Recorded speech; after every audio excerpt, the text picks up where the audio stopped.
Ahí estamos grabando. Uy, se salió. Permítame.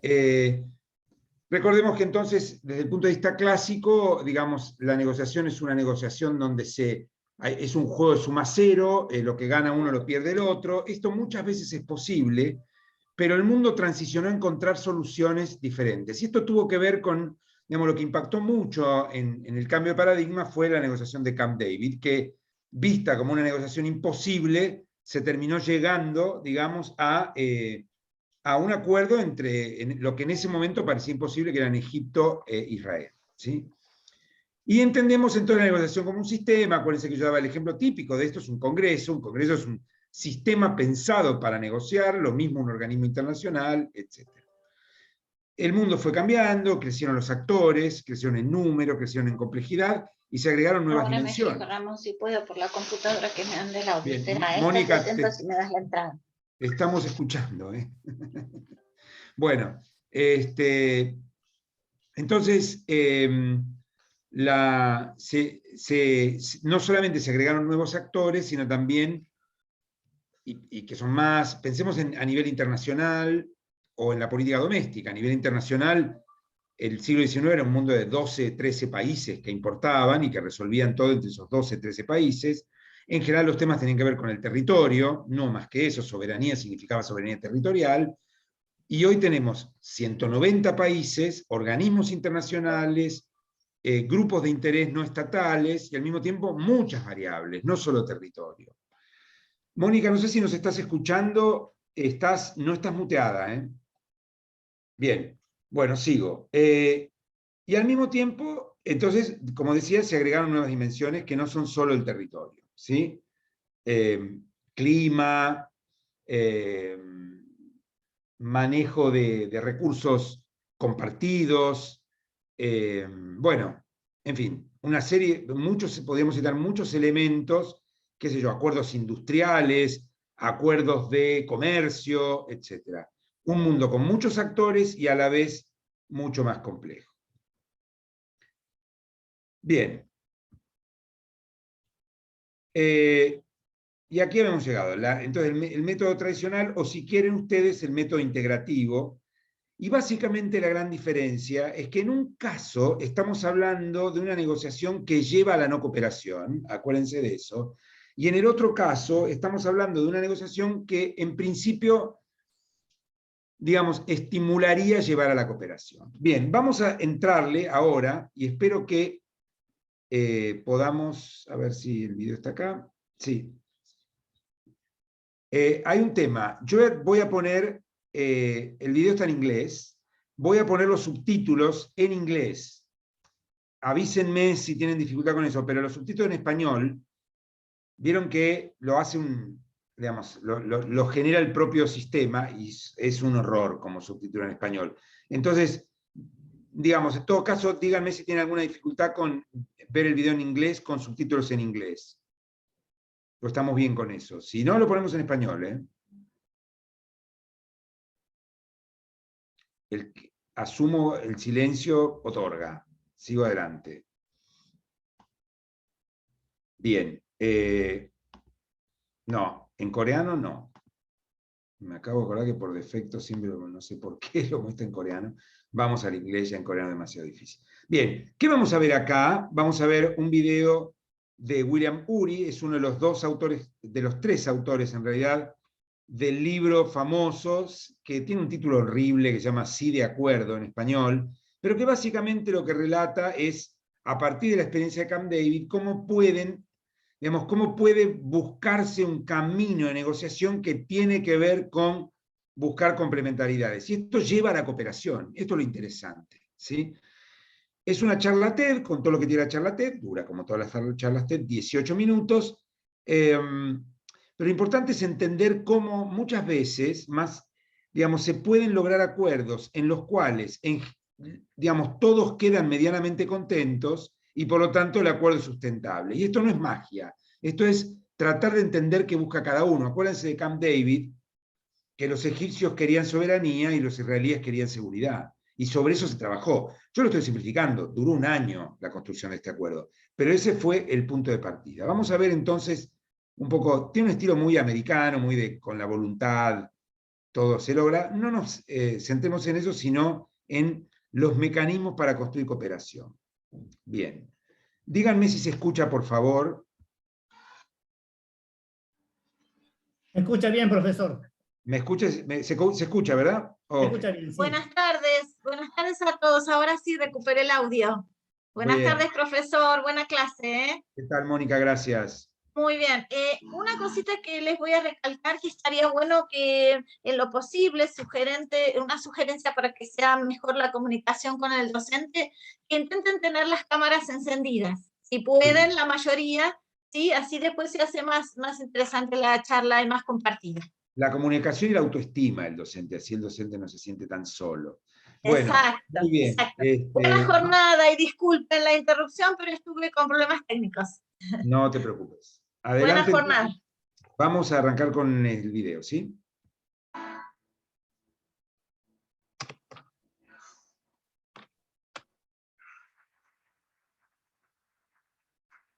Well, the subject of difficult negotiation reminds me of one of my favorite stories from the Middle East. Perdón, vuelvo a preguntar porque prefiero estar seguro. ¿Estamos bien con el subtítulo en inglés? A ver si alguien me lo dice, no somos tantos. Perfecto. ¿No hay problema? No hay ningún problema. Muy bien, adelante. Of a man who left to his 3 sons 17 camels. And to the first son, he left half the camels. To the second son, he left a third of the camels. And to the youngest son, he left a ninth of the camels. Well, 3 sons got into a negotiation. 17 doesn't divide by 2. It doesn't divide by 3. It doesn't divide by 9. Brotherly temper started to get strained. Finally, in desperation, they went and they consulted a wise old woman. The wise old woman thought about their problem for a long time, and finally she came back and said, well, I don't know if I can help you, but at least if you want, you can have my camel. So then they had 18 camels. The first son took his half of 18 is 9. The second son took his third, a third of 18 is 6. The youngest son took his ninth, a ninth of 18 is 2. You get 17. They had 1 camel left over. They gave it back to the wise old woman. Now, if you think about that story for a moment, I think it resembles a lot of the difficult negotiations we get involved in. They start off like 17 camels, no way to resolve it. Somehow what we need to do is step back from those situations, like that wise old woman, look at the situation through fresh eyes and come up with an 18th camel. Now, finding that 18th camel in the world's conflict has been my life passion. I basically see humanity a bit like those 3 brothers. We're all one family. We know that scientifically. Thanks to the communications revolution, all the tribes on the planet, all 15,000 tribes, are in touch with each other. And it's a big family reunion.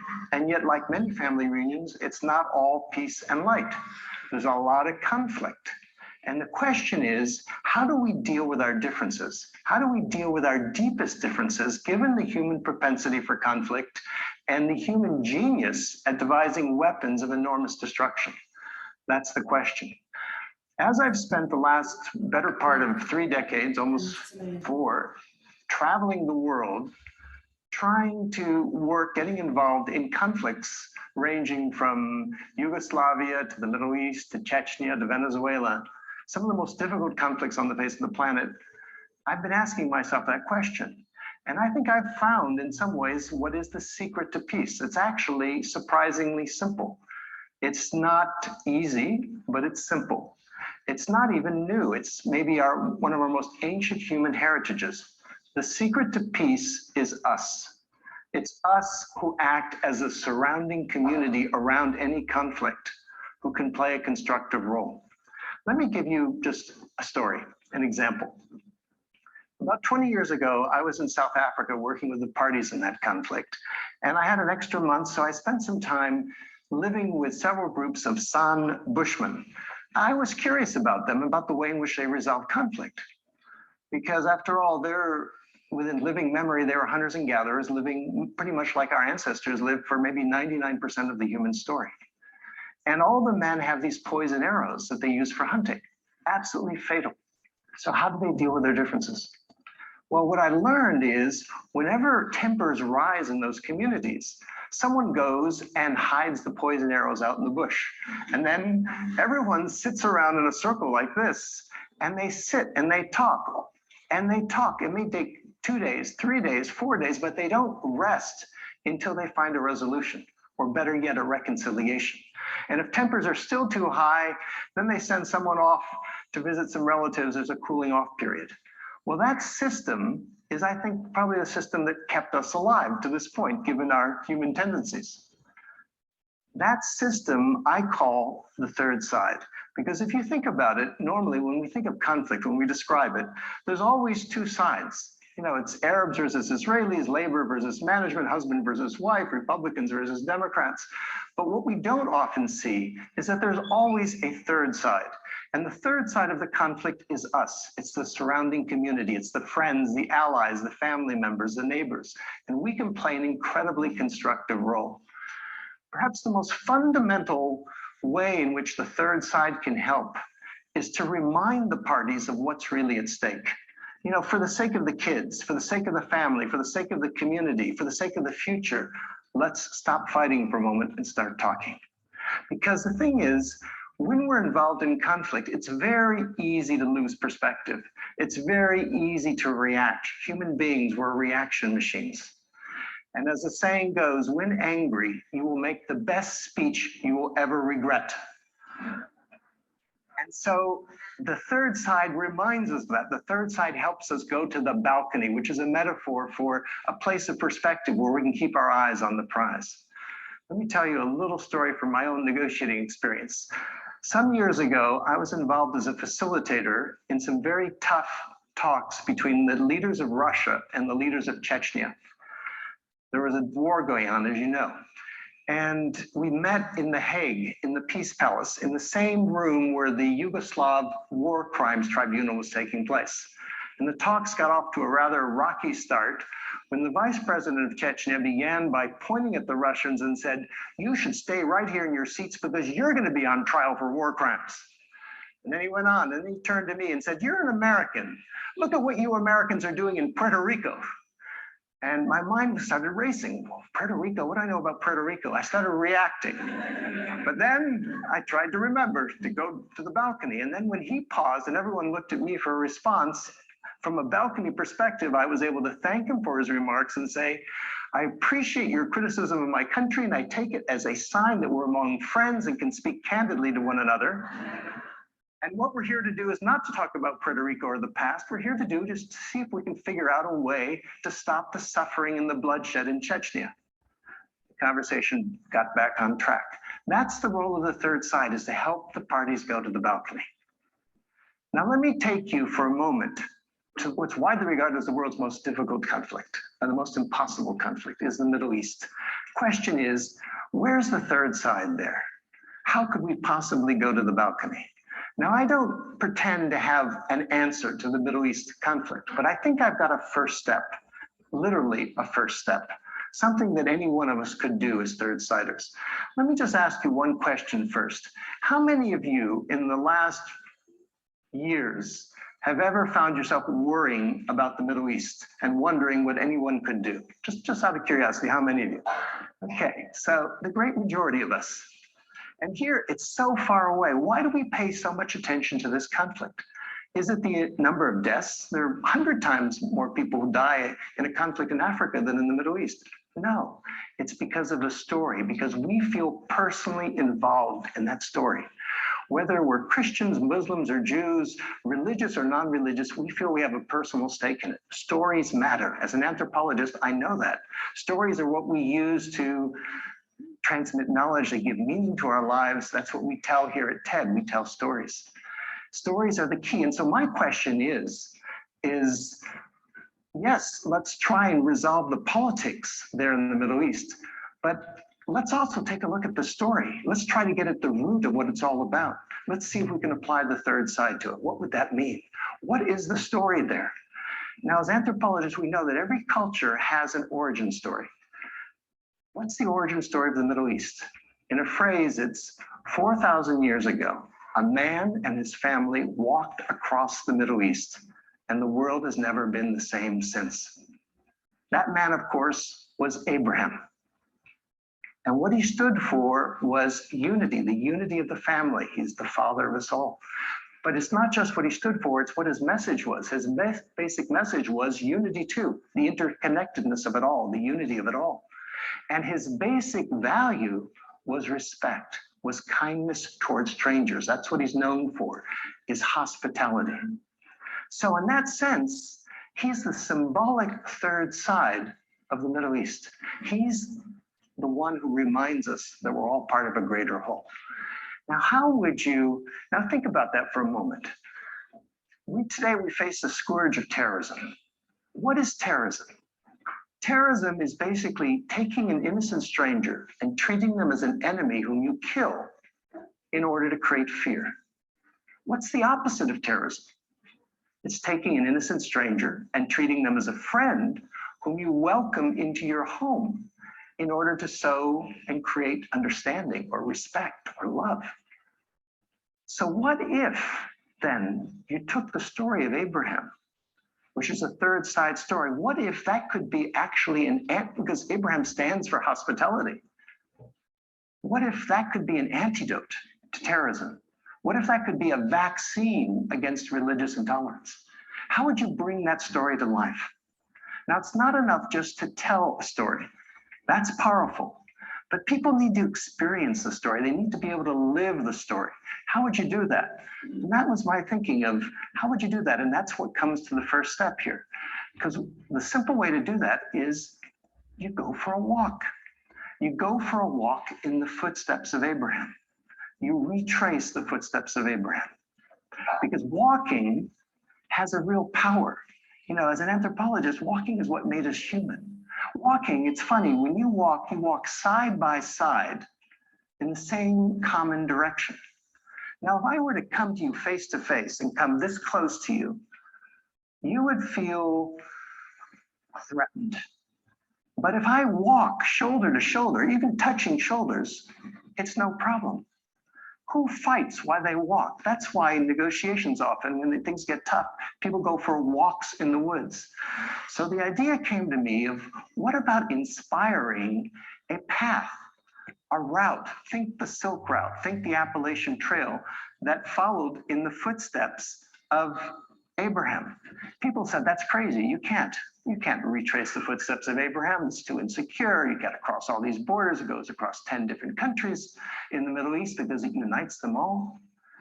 And so we studied the idea at Harvard, we did our due diligence, and then a few years ago, a group of us, about 25 of us from 10 different countries, decided to see if we could retrace the footsteps of Abraham, going from his initial birthplace in the city of Urfa in southern Turkey, northern Mesopotamia.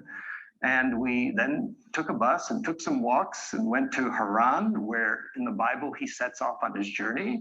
Then we crossed the border into Syria, went to Aleppo, which turns out is named after Abraham. We went to Damascus, which has a long history associated with Abraham. We then came to northern Jordan, to Jerusalem, which is all about Abraham, to Bethlehem, and finally to the place where he's buried in Hebron. So effectively, we went from womb to tomb. We showed it could be done. It was an amazing journey. Let me ask you a question. How many of you have had the experience of being in a strange neighborhood or strange land, and a total stranger, perfect stranger, comes up to you and shows you some kindness, maybe invites you into their home, gives you a drink, gives you a coffee, gives you a meal? How many of you have ever had that experience?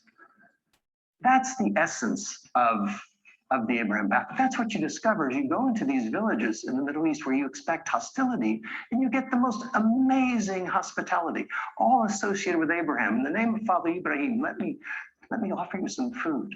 So what we discovered is that Abraham is not just a figure out of a book for those people. He's alive, he's a living presence.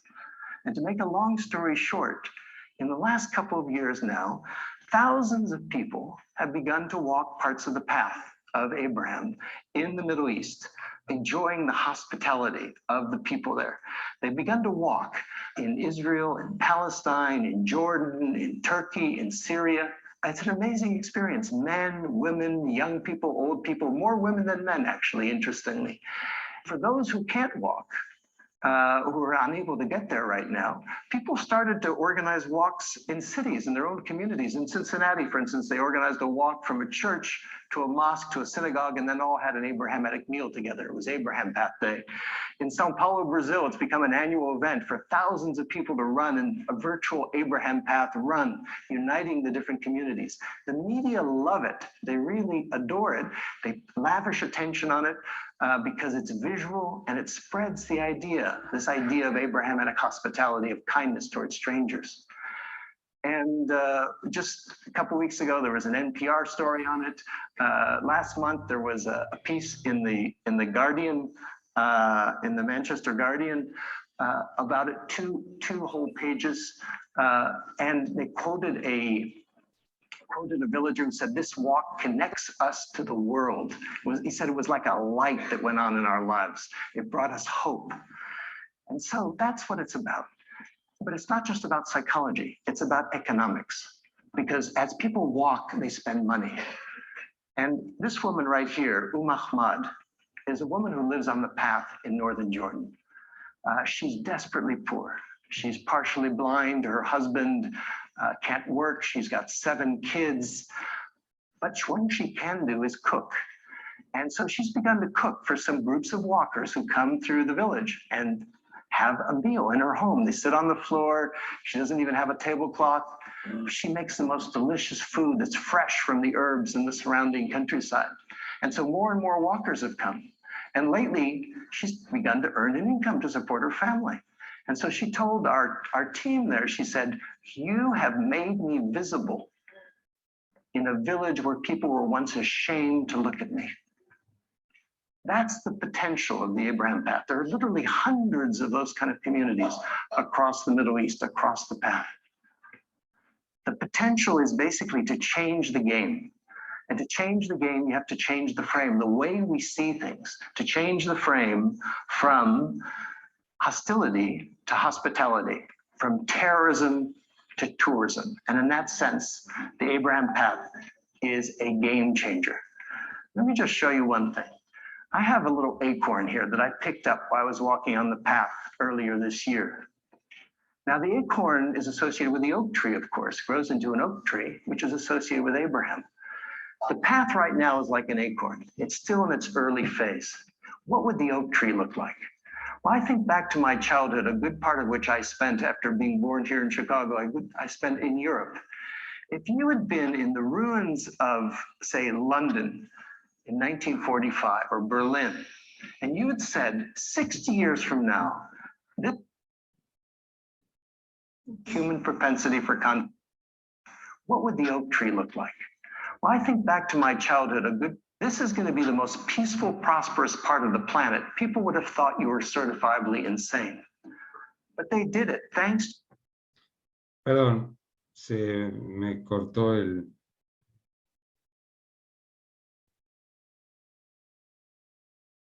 To a common identity, Europe, and a common economy. So in London in 1945 or Berlin, and you had said 60 years from now, this is going to be the most peaceful, prosperous part of the planet, people would have thought you were certifiably insane. But they did it thanks to a common identity, Europe, and a common economy. So my question is, if it could be done in Europe, why not in the Middle East? Why not thanks to a common identity, which is the story of Abraham, and thanks to a common economy that would be based in good part on tourism? So let me conclude then by saying that in the last 35 years, as I've worked in some of the most dangerous, difficult, and intractable conflicts around the planet, I have yet to see one conflict that I felt could not be transformed. It's not easy, of course, but it's possible. It was done in South Africa. It was done in Northern Ireland. It could be done anywhere. It simply depends on us. It depends on us taking the third side. So let me invite you to consider taking the third side, even as a very small step. We're about to take a break in a moment. Just go up to someone who's from a different culture, a different country, a different... Bien, bueno, dejamos el cierre. Más allá del digo, ahora viene el cierre, no quiero hacerles tomar más tiempo. Más allá hay cierto estilo de charla TED, por supuesto, si han visto alguna charla TED, llamando, bueno, hay una cosa un poco voluntarista de la charla TED, pero dejando de lado eso, ¿qué es lo central aquí?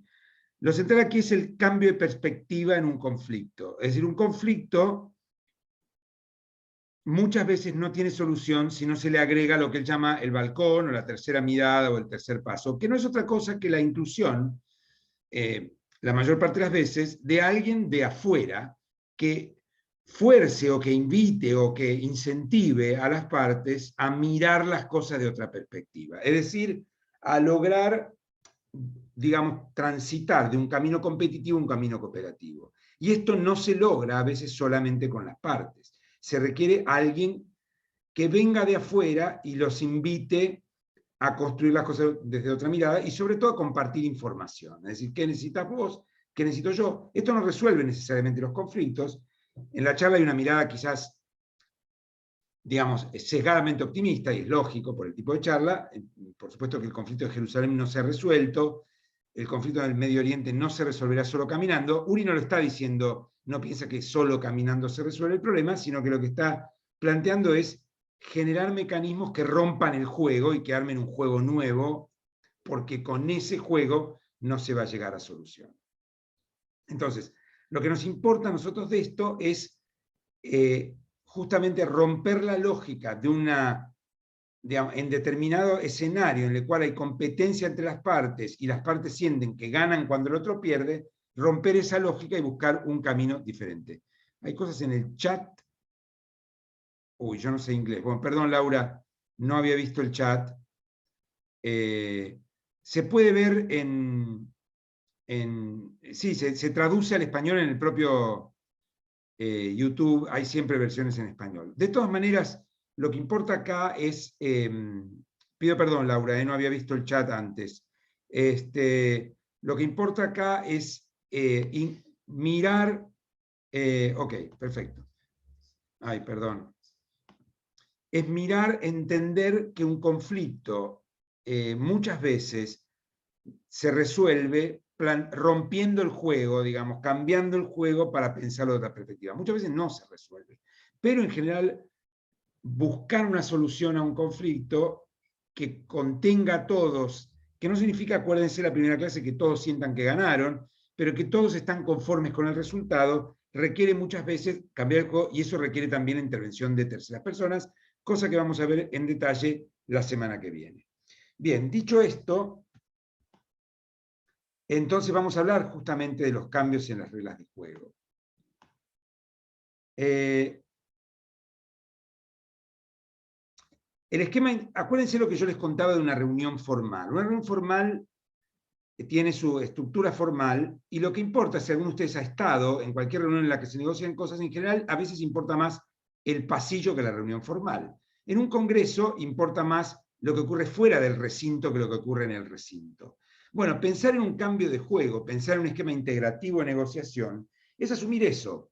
Es asumir que la negociación incluye la búsqueda de mecanismos informales para resolver de manera conjunta los problemas. Es decir, para pasar de un mecanismo poco cooperativo a un mecanismo cooperativo. Y para eso vamos a usar un modelo muy clásico en la ciencia política, que es el dilema del prisionero. Y acá necesito de ustedes para que me, digamos, para que me cuenten si han escuchado. Yo lo que estoy esperando es que no lo hayan escuchado, es decir, no se sientan mal si no han escuchado. Si han escuchado alguna vez hablar o han escuchado del concepto dilema del prisionero. Martín está haciendo con la cara no te voy a agarrar de ejemplo hoy. Bien. ¿Alguien ha escuchado hablar del dilema del prisionero? Yo sé que nadie se atreve a decir yo sí, porque tienen el miedo de decir, bueno, entonces explícalo. No se preocupen, lo voy a explicar yo, pero necesito saber si alguien alguna vez ha escuchado hablar. Si hay un Sí, yo alguna politólogo. vez escuché. Bien, entonces contalo. Pero, o sea, no sé. no así en profundidad. Bien, hoy sale una nota sobre O sea, Robledo un Puch, hablando del comentario prisionero. al vuelo. Bien, ahora lo vamos a contar. Hablando de prisioneros, salió una nota, decía un artículo sobre Robledo Puch. ¿Alguien sabe quién es Robledo Puch? No, lo más grande, seguramente. Ni idea tienen quién es Robledo Puch. Bueno, Sí, Sara sabe, sí. Bueno, yo sé. porque tenemos edad. Yo cuando era chico tenía miedo de Robledo Puch, que pensaba que iba a venir a mi casa y me iba a matar. Bueno, es un viejo homicida serial que fue condenado a cadena perpetua, después de 25 años de prisión, pero que no sale de la cárcel voluntariamente, digamos. Se acostumbró tanto, ya terminó su condena, pero no sale de la cárcel de manera voluntaria, porque claro, su mundo es la cárcel, hace no sé cuánto, 40 años. Bueno, en fin. En ciencia política, muchas veces para modelar conflictos, ¿sí? Vamos a ver, tengo algunos mensajes en el chat. Conozco el dilema, perfecto, Tomás, ok.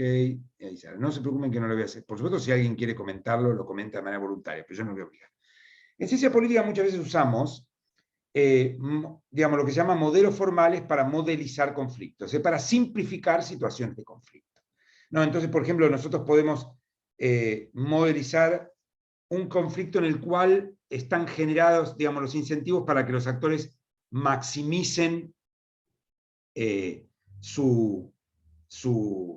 digamos, maximicen sus apuestas, o sea, por ejemplo, un esquema de regateo en el cual los actores maximizan sus apuestas apostando a que el otro finalmente se baje. Si duplicamos la apuesta qué sé yo, imaginemos un remate de arte, uno ofrece 100, yo ofrezco 150, el otro 300, y yo apuesto a subir la apuesta, incluso tomo riesgo propio apostando a que el otro se baje, ¿no? Ese juego lo conocemos como juego del gallina, o juego de la gallina. Pierde el primero, que es gallina. Gallina no en un sentido futbolístico, digamos, sino de cobarde, ¿no es cierto? Bien. Entonces, no sé si se acuerdan los más de edad como yo, una película con un actor muy icónico de la década del 60 o 50 llamada James Dean. James Dean fue un actor que vivió muy poco porque murió joven y que hizo dos películas muy famosas, Rebelde sin causa y Al este del paraíso. En Rebelde sin causa, él jugaba un juego muy peligroso, al que llamaban Juego de la Gallina, que consistía en que dos autos jugaban una carrera, uno al lado del otro, y al final del camino, 200 metros, 300 metros, 1 kilómetro, no importa, había un precipicio. Entonces, ¿quién ganaba el juego? El que frenaba más tarde. ¿Quién perdía el juego? La gallina, es decir, el que le daba miedo y frenaba. También puede haber una versión de dos autos enfrentados a 1 kilómetro en el mismo carril de una ruta. No hagan esto en sus casas. El primero que frena o dobla es la gallina y pierde la apuesta. Bueno, este juego, que no es el que nos importa hoy, pero para entender, ¿qué pretende modelizar? Bueno, pretende modelizar situaciones de conflicto en los cuales los jugadores están incentivados a subir la apuesta, porque sienten que solo ganan si el otro pierde. O sea, típico regateo. Por ejemplo, un buen conflicto para modelizar con el juego de la gallina es un conflicto salarial entre sindicatos y empleadores. O el conflicto de las pasteras con Uruguay. Había suba de apuesta permanente. ¿No es cierto? Obviamente la negociación que gira, porque siempre hay negociación, alrededor de la guerra ruso-ucraniana. Una guerra es un juego de la gallina, ¿no? Uno trata de sumar recursos a su favor para mostrarle al otro que le conviene ser un cobarde y abandonar, porque si no va a perder todo. ¿Sí? Hay un muy buen artículo de un politólogo argentino muy bueno, que se llama Carlos Acuña, que digamos, modeliza la reforma constitucional del 94 con un juego de la gallina, un juego que gana Menem, obviamente, pero que Alfonsín finalmente logra llevarse algo, digamos, ¿no? Alfonsín finalmente prefiere ser un cobarde vivo que un valiente muerto, para decirlo sin agregar juicio de valor. Yo creo que finalmente el Pacto de Olivos llevó a una... Entonces Alfonsín, en vez de seguir adelante contra Menem, que ya había puesto una piedra en el acelerador, tirado el volante, se había dicho yo voy para adelante, no sé ustedes, bueno, si no hago un plebiscito, no me interesa, yo quiero la reelección y Alfonsín prefiere correrse y negociar cosas acá. Bien. Entonces, el juego de la gallina es un típico modelo que muestra situaciones de conflicto con los actores incentivados a maximizar apuestas. El dilema del prisionero es otro esquema. ¿A dónde nos lleva? Nos lleva a reproducir con un modelo. Los modelos tienden a simplificar la realidad, obviamente, pero justamente a veces para entender la realidad tendemos que simplificarla. Entonces el dilema del prisionero, así como el juego de la gallina simplifica alrededor de un conflicto de maximización de apuesta, el dilema del prisionero lo que modeliza es cómo se comportan los actores en situación de máxima incomunicación y los incentivos que tienen cuando están en situación de máxima incomunicación, que los lleva necesariamente a preferir, digamos, el juego más seguro ahí, el orden de preferencias, es defenderse a sí mismos. Es decir, buscar proteger el interés individual. En esa situación, muchas veces el interés individual va en contra del interés colectivo. Vamos a dar un ejemplo. Hay dos prisioneros, ¿sí? Y hay un fiscal, ¿no? Entonces, cayeron en cana, imagínense, porque robaban estéreo juntos, no importa por qué, ¿sí? O afanaban farmacias de caño, digamos, y caen presos, ¿no? El fiscal los aísla, están incomunicados, recién cayeron presos, están en máxima incomunicación posible. Eso es una ventaja comparativa para el fiscal, que puede hablar con los dos y los dos no pueden hablar entre sí. ¿Qué quiere el fiscal? Cooperación por parte de los prisioneros para poder cerrar el juicio rápido, digamos, ¿sí? Quiere información. Entonces le va a ofrecer un deal, un acuerdo a cada uno de los prisioneros, para, la tengo a Alejandra acá de ejemplo, entonces Alejandra es una de las presas, ¿no? Entonces llega el fiscal y le dice, bueno, mira, Alejandra y Martín, lo agarro a Martín de nuevo de punto. Entonces tenemos a Alejandra y Martín que vienen choreando farmacitis de caño desde hace 5 años, pero cayeron. Martín se distrajo, salió tarde, cayó la cana, bueno. Entonces, yo soy el fiscal, le voy a ver a Alejandra, y bueno, mirá, yo sé que vos en realidad no eras la líder de este grupo, el tema es Martín, que está con unas ganas bárbaras de cantar, yo te quiero ayudar, porque yo sé que vos sos buena, además tenés 2 hijos, sos madre soltera, pero tirame algo, ¿viste? Dame una mano, ayúdame a que te ayude, ¿vieron? Bueno, entonces, Alejandra no está comunicada con Martín, no sabe qué pasa en Martín. Yo, por supuesto, le meto todos los miedos posibles. Le digo, no sabes lo conversador que está Martín, o sea, está tremendo. Bueno, entonces, Alejandra tiene 2 opciones. Colaborar con Martín y no cantar, ¿sí? O defender sus propios intereses y cantar. Uno asume que la mejor, y acá no juega, estamos haciendo un análisis de las preferencias, digamos, cuáles son la primer preferencia de Alejandra en función de sus intereses. No metamos en el juego, no, pero Alejandra es buena, es sensible. En principio no nos importa eso, estamos pensando en los intereses de Alejandra. La primera opción para Alejandra, ¿cuál es? De las 2. ¿Colaborar con Martín o traicionar a Martín? La opción más racional, ¿cuál es? Traicionar. Qué jodida que sos, Laura, ¿eh? Qué cosa, che, esta gente. Pero sí. Si no tiene comunicación. No, por supuesto. Tiene razón. Es decir, se tiene que defender a sí misma, porque está con miedo, además que si no Martín va a hacer lo mismo. Es decir, la mejor opción para Laura, desde el punto de vista individual, es jugarse por sí misma. Ahora, ¿qué pasa? El fiscal, que soy yo, va a hablar con Martín y va a decir lo mismo. Escuchame, flaco, vos ya caíste. Ella no, ella sale al año, ¿viste? 2 años, 3, ponele, vos te vas a comer 15.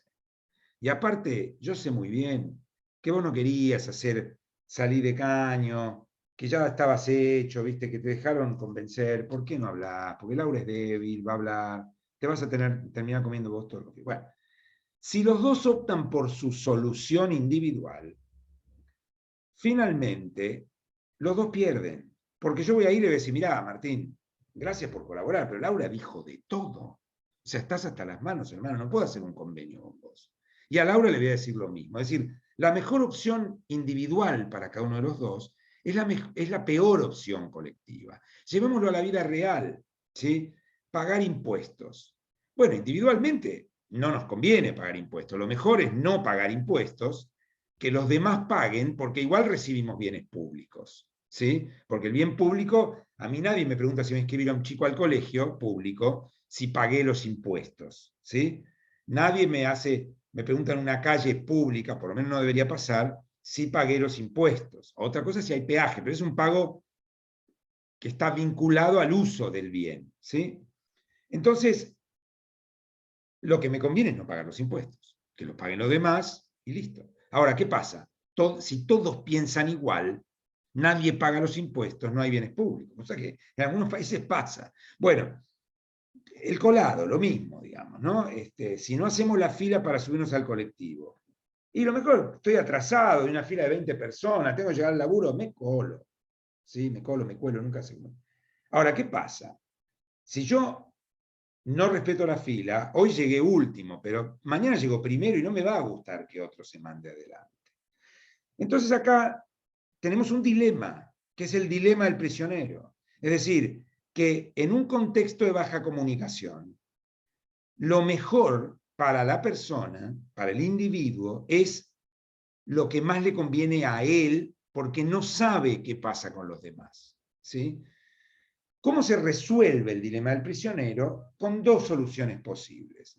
La primera es la llegada de un tercero que reorganiza las preferencias. ¿Sí?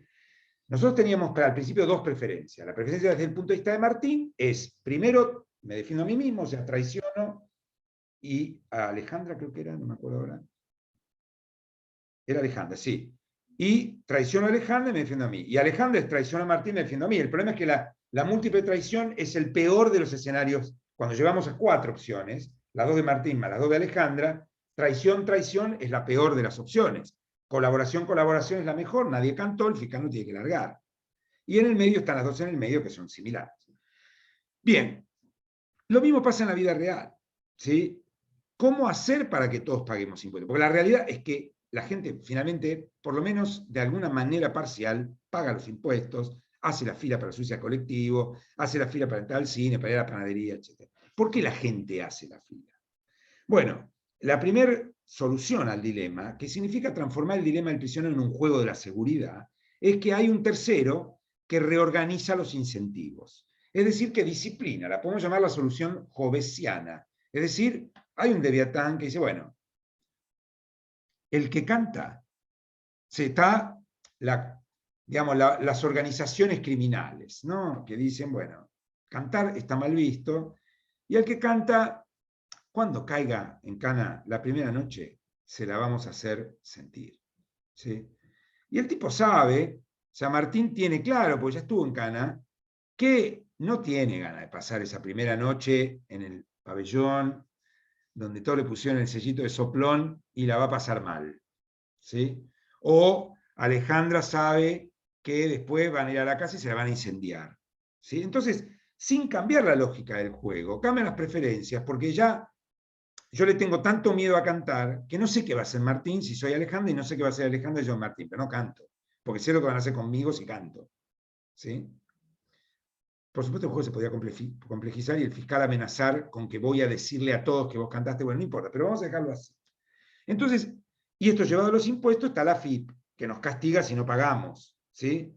Entonces, hay un tercero disciplinador, la AFIP, las organizaciones criminales, o si quieren, digamos, si yo me voy a colar en una fila, el resto de la gente me caga a trompadas. ¿Sí? O sea, no quiero que me caigan a trompadas, entonces no me voy a colar. Bien. Los argentinos somos gente rara, porque somos muy ordenados en relación al resto de América Latina cuando estamos a pie. Pero cuando estamos arriba de un auto, no. Entonces, si uno vuelve a la costa, ve gente por la banquina, por el costado, más al costado de la banquina, porque ya la banquina fue incorporada como un carril normal, digamos. Entonces hay gente que ya banquinea en el pasto, bueno. Eso no pasa en el resto de los países del mundo, quiero decir, no pasa en México, no es que no pasa en Chile, no pasa en Brasil, no es que no pasa en Suiza, que obvio no pasa, ¿no? Bueno, pero cuando estamos a pie tendemos a hacer fila, incluso exageradamente. Por ejemplo, cuando viajamos al exterior o volvemos al exterior, vieron que ahora dicen, bueno, vamos a entrar por zonas. Primero va a entrar a la zona 4 y les pedimos, por favor, que no formen fila y no se paren. Todos los argentinos parados ahí formando fila. Bueno, pero no importa. Lo cierto es que formamos fila y a veces está bien que lo hagamos, ¿no? Formamos fila para entrar al cine con entrada numerada, no importa, formamos. Bueno, ¿y por qué formamos fila? Bueno, primero porque hay un tercero que nos disciplina, pero también porque hay lo que llama el dilema una apuesta a la repetición del juego. ¿Sí? Alejandra no sabe qué va a hacer Martín ahora, no habla con Martín, están incomunicados, no pudo hablar con Martín. Pero hace 10 años que vienen, entre comillas, laburando juntos. ¿Sí? Y sabe que Martín es de fierro, que Martín no canta, que aguantó todas. entonces va a apostar a no cantar, porque confía en Martín, porque ya hace muchos años que se conocen, ¿sí? Bueno, esto es lo que llamamos la apuesta a repetición del juego, es decir, todos hacen fila, yo prefiero hacer fila, ¿sí? Más o menos todos pagan impuestos y hay bienes públicos, yo veo que hay bienes públicos, entonces pago, ¿sí? Bien, porque recibo algo, o sea, confío en que recibo algo, por eso los estados que funcionan bien requieren perseguir menos a la población, porque hay bienes públicos, hay seguridad, hay educación, hay defensa, hay calles que andan bien, y entonces la gente paga impuestos en los países desarrollados, paga más fácil impuestos, es más fácil que la gente pague impuestos de manera voluntaria en Dinamarca o en Austria que en un país de América Latina.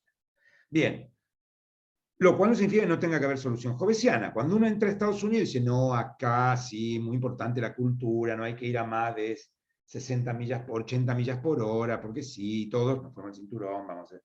Pero es cierto también que vaya uno a saber por qué, cuando uno va a más velocidad que la máxima, del fondo de la Tierra, de adentro del pavimento, de la Luna, aparecen las dos motos típicas, ¿no?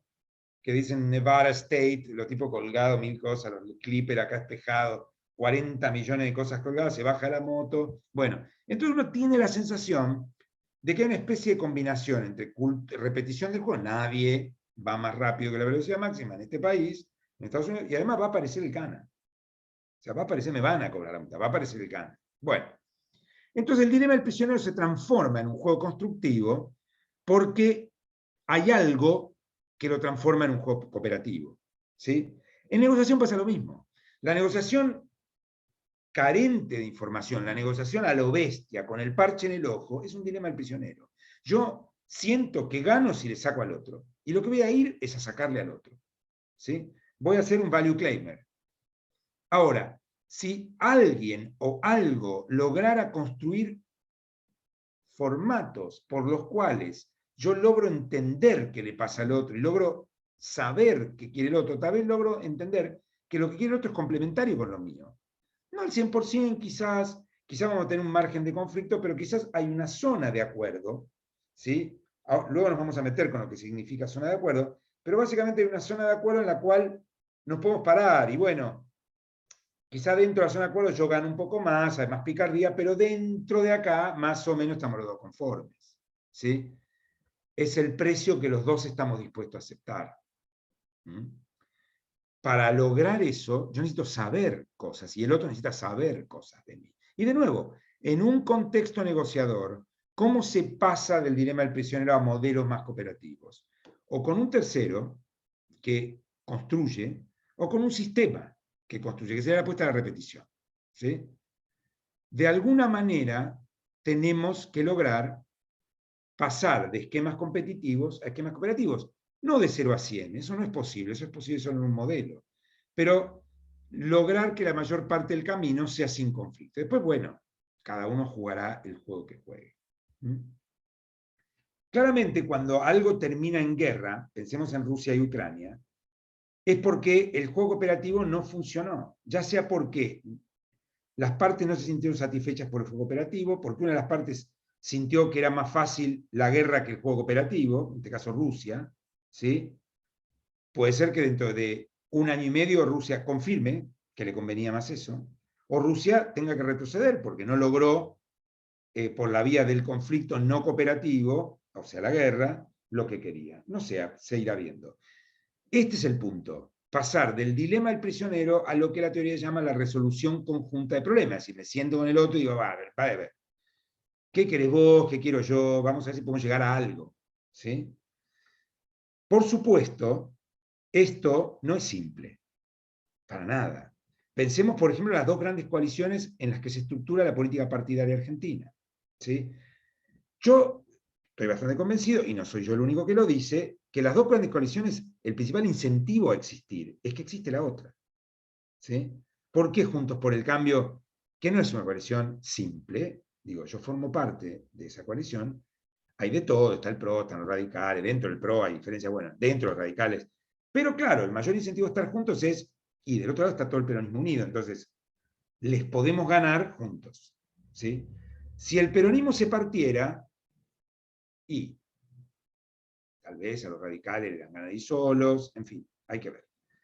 Del otro lado, pareciera Bueno, están en la oposición, en 2019 los incentivó a jugar cooperativamente. ¿Sí? Hubo un jugador ahí, en realidad jugadora, que fue Cristina, que bueno, listo. Se requiere que yo deje la espada. Dejó la espada por un segundo. Y dijo, ok, lo pongo a Alberto arriba. No lo hizo de filántropa, no, lo hizo para sobrevivir. ¿Sí? Nunca, desde el punto de vista racionalista, uno no debe pensar que hay filantropía, sino acción racional por parte de los jugadores. Muy bien. Dijo, ok, me bajo, soy vice, ¿sí? Y luego, daría la sensación de que esos incentivos ya no existen más, y que dentro del Frente de Todos no hay juego cooperativo, hay juego competitivo, o sea, hay juego a limar al otro, separarse, buscar Perdón. quedarse con... Sí. Una pregunta, Sí. justamente en función de lo que está diciendo ahora, no tiene un factor Siempre que hablo de importante. partidos, les encanta, no hay manera. No me voy a referir puntualmente a los partidos, sino a cualquier conflicto que se dé similar al que estás describiendo. Bien. El factor pasión, porque hasta ahora negociar, en los términos en los que vos hablas, es entre grupos, intereses, cosas objetivas. Pero desconociendo que hay razones del corazón, digamos, que se juegan en las más altas esferas, del mismo modo que en las cuestiones domésticas de la vida de cada uno. Totalmente. Y tiene una relevancia total. Bien, sí, nos adelantamos un poquito, probablemente más adelante en esta clase en la que veníamos a hablar de esto, pero viene bien que lo digas. Además, justamente, las teorías integrativas van a decir, además hay pasión. Es decir, cuando hablamos de teorías cognitivas o culturalistas, bueno, para mí no es lo mismo negociar con un brasilero que con un malayo, porque yo con el brasilero tengo puntos en común, ya, hay más pasión, a veces juega a favor, a veces juega en contra, ¿sí? Y obviamente la pasión es un tema, sí, sin duda. Ahora vamos a meternos con eso. Lo que pasa es que todavía estamos trabajando en el elemento que permite digamos, pasar del esquema dilema del prisionero al otro. Pero sin duda es un factor. Jerusalén, digamos, Jerusalén es un conflicto que no se podía entender si no metiéramos el tema de paz pasional. O sea, siempre somos personas. Los estados son más fríos que las personas, pero los estados las integran personas. O sea, lo que quiero decir que son más fríos, hay profesionales de la negociación. Los diplomáticos tienden están entrenados a no enojarse, pero sí, el elemento pasional es un elemento. Y en Jerusalén, por ejemplo, es la sede de las 3 religiones monoteístas, o sea, es una ciudad muy importante para las 3 religiones monoteístas más importantes, entonces no es fácil. ¿Sí? Va uno y hace algo, entra un soldado israelí a una de las mezquitas, a la explanada, y se arma, hay 50 muertos. Digamos. Tal vez el tipo no tiró ni un tiro, pero entró con zapatos y ya está. ¿Sí? O sea que sí. Ahora vamos a volver sobre ese tema, pero obviamente es un factor. Lo que pasa es que todavía no lo estoy incluyendo. ¿Sí? Entonces, justamente para salir del dilema del prisionero, tenemos que generar los incentivos para eso. ¿Sí? O sea, pasar de lo que se llama dilema del prisionero, es decir, porque en un sistema no cooperativo lo único que me importa a mí es acumular poder de regateo, o sea, acumular recursos para disputar después. ¿Sí? Para ir a la guerra, para ir a la disputa, para ir a lo que fuera. En cambio, de otra manera, yo trato de incluir al otro y decir, bueno, a ver qué quiere el otro. De hecho, yendo al ejemplo de la pasión, justamente el conflicto árabe-israelí, había mucho de bienes simbólicos. O sea, Egipto lo que necesitaba era soberanía sobre el territorio. Era un territorio que en términos prácticos no valía un carajo, ¿no? Es decir, la península de Sinaí no es cultivable, no tiene mucho. Lo que tiene es, por supuesto, un valor geopolítico, pero sobre todo simbólico. Entonces, se trabajó sobre eso. ¿Sí? Bien. Entonces, en el dilema prisionero, obviamente la guerra implica un fracaso de la negociación. Se pudrió todo, vamos a la pelea. ¿Sí?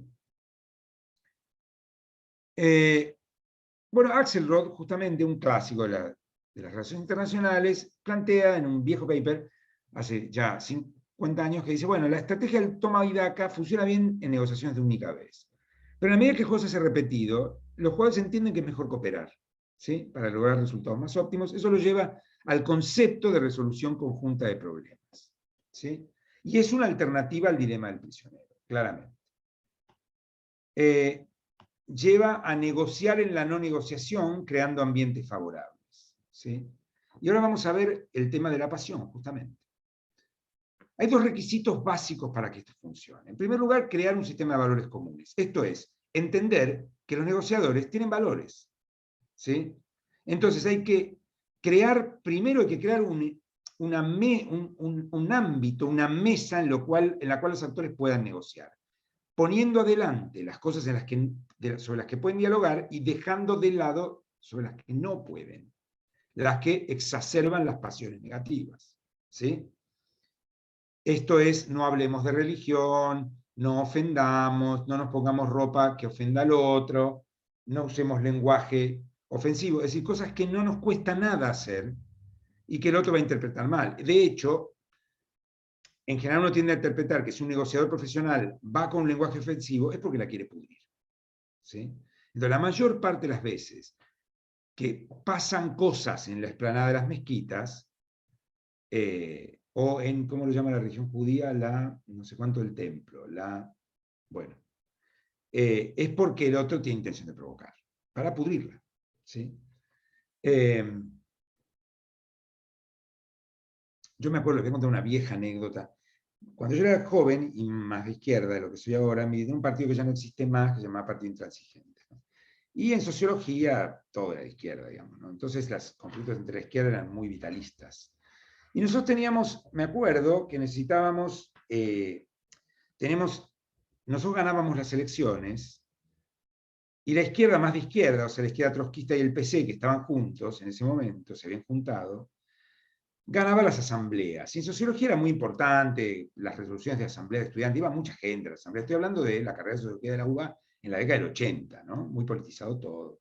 Bueno, y yo me acuerdo que nosotros necesitábamos que no se hicieran las asambleas. Porque, bueno, en esa época las resoluciones de las asambleas eran respetadas. Porque nosotros preferíamos que se vote en elecciones, todo, o sea, que vote la comisión directiva del centro estudiante, que estaba avalada por elecciones, porque las elecciones las ganábamos nosotros, votaba todo el mundo, y las asambleas, que iba solamente la gente más politizada, las ganaba la izquierda. Entonces nosotros teníamos que, en esa época se llamaba pudrir la asamblea, o sea, generar un clima que los otros se enojen, provocar alguno, producir alguna pelea, es decir, no están garantizadas las condiciones, digamos, ¿no? O sea, justamente tratábamos de producir esquemas pasionales, no se llama sinagoga, se llama la no sé qué el templo, bueno, ya me voy a acordar. Y entonces me acuerdo una vez que nosotros teníamos que lograr que la asamblea no se realice, no se llega a votar en la asamblea porque nos ganaba. Y entonces nos dedicamos, el PC había pasado por lo que se llamó su 16 Congreso, creo en el año 87, que habían hecho una autocrítica de su relación con la dictadura, que fue una relación compleja la dictadura del PC, el PC con la dictadura, porque la dictadura tenía buena relación con la Unión Soviética, porque le vendía granos a la Unión Soviética, y entonces la Unión Soviética había evitado el bloqueo al que le había sometido los Estados Unidos en aquella época, producto de, no me acuerdo si el conflicto en Afganistán, no sé qué, pero entonces la Unión Soviética le había dicho al PC argentino, bueno, no hagas mucha, o sea, por supuesto el PC argentino había sido reprimido por la dictadura, pero bueno, no hagas mucha oposición porque tenemos buena relación con la dictadura, pues nos vende con el gobierno argentino, nos vende cereal. Entonces, el PC había vivido eso, obviamente era muy conflictivo eso para el PC, o sea, su relación con la dictadura y que no había sido lo suficientemente opositor. Entonces, claro, nosotros la pasamos toda la asamblea recordándoles eso, ¿sí? Cantitos y cosas, hasta que uno prendió y se enojó y dijo, bueno, ¿qué te pasa? Y nosotros dijimos, no están dadas las garantías, nos fuimos de la asamblea para que no se vote. O sea, ¿por qué doy este ejemplo? Por este tema de la pasión. Obviamente, la pasión entra en una negociación. Entonces, para lograr un modelo de resolución conjunta de problemas, el que media, que quiere resolver el conflicto, no como nosotros que no queríamos que se vote en ese momento, todos éramos jóvenes, ¿no? En un momento muy politizado en la Argentina. Bueno, entonces, el mediador, ¿qué hace? No, dejemos todo eso de lado, no hablemos de religión, no hablemos de formas de lenguaje ofensivo, no hablemos de nada, porque se va a pudrir gratis. Primero, el negociador, el mediador, se cerciora de que las dos partes quieren resolver el problema, ¿no? Recordemos la primera clase. Bien. Entonces, lo primero que hay que construir previamente es un sistema de valores comunes. O sea, a ver, vamos a comportarnos de esta manera, estamos de acuerdo en que los dos queremos resolver el conflicto, saludamos, no matamos a nadie, en fin. Y el segundo, creación de apropiados mecanismos de implementación. Va a ser un acuerdo abierto, cerrado, vamos a escribir, va a haber una tercera parte, no va a haber, en qué idioma, bueno, en fin, una serie de cuestiones. Luego vamos a entrar en detalle sobre esto la semana que viene. Y ambas cosas son construidas previamente. Si ustedes ven trabajar los diplomáticos a veces uno siente que no tienen sangre en las venas. Y uno a veces dice, pero hasta se irrita si los ve por primera vez. Bueno, es lo que se requiere. ¿Cómo le va, querido embajador? Tanto tiempo, recuerdo los viejos partidos de tenis que jugábamos con ustedes. Bueno, le quiero decir que dentro de media hora los vamos a invadir, porque bueno, vamos a tomar la mitad de su país. Oh, pero qué desgraciado evento. Pero bueno, comunicaré a mi capital. Y uno dice, qué bestialidad. Pero bueno, eso hacen los diplomáticos. Los diplomáticos no están entrenados para la guerra, están entrenados para la negociación. Y en ese sentido tienen que tratar de poner sus pasiones de lado. Bien, entonces la idea es ejercer, es usar mecanismos para pasar de un clima de regateo, es más, limpiando de pasiones negativas y en todo caso poniendo pasiones positivas a un clima cooperativo. Me interrumpen, si hay alguna duda. Obviamente es muy importante esto en estrategias de juego repetidos, porque ahí se juega la credibilidad, se juega la reputación, se juega la palabra, se abaratan las negociaciones, o dicho en términos del negociador, se bajan los costos de transacción. Es decir, se llega a soluciones de manera mucho más, digámoslo así, baratas. Bien, son 5:10. Antes de entrar entonces en este capítulo, vamos a hacer un break para que todos puedan descansar de mí. Son las 5:10, volvemos a vernos 5:25. ¿Está bien? Muy bien. Acá nos vamos a cerrar en el tiempo que nos queda. Puede ser que hoy terminemos un poquitín antes, no lo sé, pero puede ser, porque venimos bien con los tiempos. Bien, vuelvo a la pantalla. Dicho todo esto que vimos hasta acá, digamos, si nosotros entendemos, digamos, paremos un segundo la pelota y entendamos que hay dos tipos de negociación y que cada uno de estos campos nos lleva a, digamos, privilegiar una forma u otra. En un juego por única vez, bueno, uno podría suponer que es más fácil un juego de suma cero. Yo no vuelvo a ver un juego por única vez significa no solamente una negociación que transcurre en una única sesión, sino que yo no vuelvo a ver a los negociadores, no me importa mi reputación, lo que quiero es maximizar mi beneficio, digamos. Cuando compro un auto, compro una artesanía en un mercado, compro papas, qué sé yo, ni siquiera compro papas, porque voy siempre al mismo mercado. Bueno, ahí es más fácil imaginar la negociación como un regateo. Yo maximizo beneficio, no me importa cooperar con el otro. Digamos, la cooperación es la mínima indispensable, hablar el mismo lenguaje, tratar de entendernos, punto. ¿Sí? Si el juego va a ser un juego repetido, esto es, o la negociación asume varias etapas, o el negociador se ve más de una vez con otro, abogados, diplomáticos, o situaciones de las que ustedes van a ser testigos o se van a incluso enfrentar, es decir, se ven siempre con la misma gente. Claramente una legislatura es un juego repetido, está claro eso, digamos, ¿no? Entonces ahí me encuentro siempre con las mismas personas o más o menos con las mismas personas. Y por lo tanto hay una reputación que tengo que sostener, ¿sí? La reputación puede ser de muchos tipos. Yo puedo jugar de malo, puedo jugar de bueno, puedo jugar de rudo, de lo que fuere, pero hay una reputación. Entonces, las estrategias en juegos repetidos, el primer elemento que tenemos que tener en cuenta es que están basadas en la credibilidad. ¿Sí? Es decir, la clave del compromiso a largo plazo, además de establecer sistemas y mecanismos de cooperación, es llevar lo que pongo en juego al nivel creíble, que pueden ser incluso las amenazas. Porque yo en un mecanismo de cooperación, o sea, una negociación, un mecanismo de cooperación no es un grupo de amigos, no nos confundamos, cada uno tiene intereses que son muchas veces disruptivos. Estamos tratando siempre de resolver un conflicto. Entonces, a veces puede haber amenazas. El tema es que cualquier movida que tiene un jugador en una negociación que es un juego repetido, bueno, tiene que ser creíble, digamos. Es decir, nosotros lo vimos muy marginalmente en la clase anterior. Si yo en un diálogo, en una negociación para construir algo en común, en el cual todas las partes tienen que bajar su objetivo de máxima, llegar a algo, imaginémonos armar un solo proyecto de 3, ¿sí? Bien, bueno, ahí hay que bajar, hay que negociar, hay que ceder.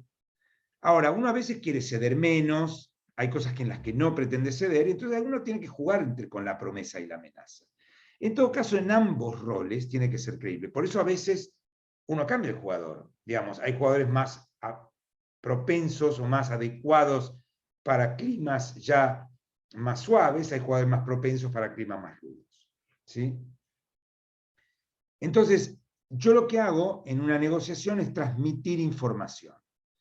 ¿Qué te voy a dar si me accedes a esto? ¿En qué te voy a perjudicar si no me accedes? Una negociación de largo plazo, una negociación en la que los actores se repiten, varias negociaciones en las que los actores se repiten, son juegos repetidos. En juegos repetidos, el puro regateo es incompleto, porque yo no necesariamente voy a ganar si el otro pierde todo, ¿sí? Estamos hablando, les di el ejemplo de unificar proyectos, eso es un juego bastante cooperativo, pero podríamos incluso hablar de negociaciones entre bloques opuestos. Nos tenemos que poner de acuerdo en una agenda, nos tenemos que poner de acuerdo en a vos te interesa poner esto y a mí esto. Todo eso ustedes saben qué pasa en una legislatura y para eso es importante tener en cuenta que el juego es un juego que se repite. Y por lo tanto, lo que hay que construir es reputación, ¿sí? Bien, dicho esto, vamos a cerrar con 2 láminas finales que nos abren el juego para la próxima clase. La primera de ellas es, toda negociación involucra un método, y un método tiene reglas. O sea, esto no es sentarse y hacer cualquiera, como dirían los chicos. Esto es qué objetivos tengo, cómo voy a llegar, qué aliados tengo, con quién voy a ser cooperativo, con quién voy a ser hostil, etcétera, etcétera, etcétera. O sea, un método implica prepararse para la negociación, o si quieren, negociar la negociación. ¿Qué significa negociar la negociación? Bueno, ustedes han pasado, o sea, quizás algunos de ustedes han pasado por eso. Preparar las reglas de juego. Che, ¿qué se hace y qué no? ¿Qué cosas valen y cuáles no? A veces uno ya llega a un tren que está en marcha y las reglas de juego están armadas. Bueno, respetar las reglas de juego, ¿sí? Existen principios, no lleguemos tarde, no hablemos de cosas que no hay que hablar.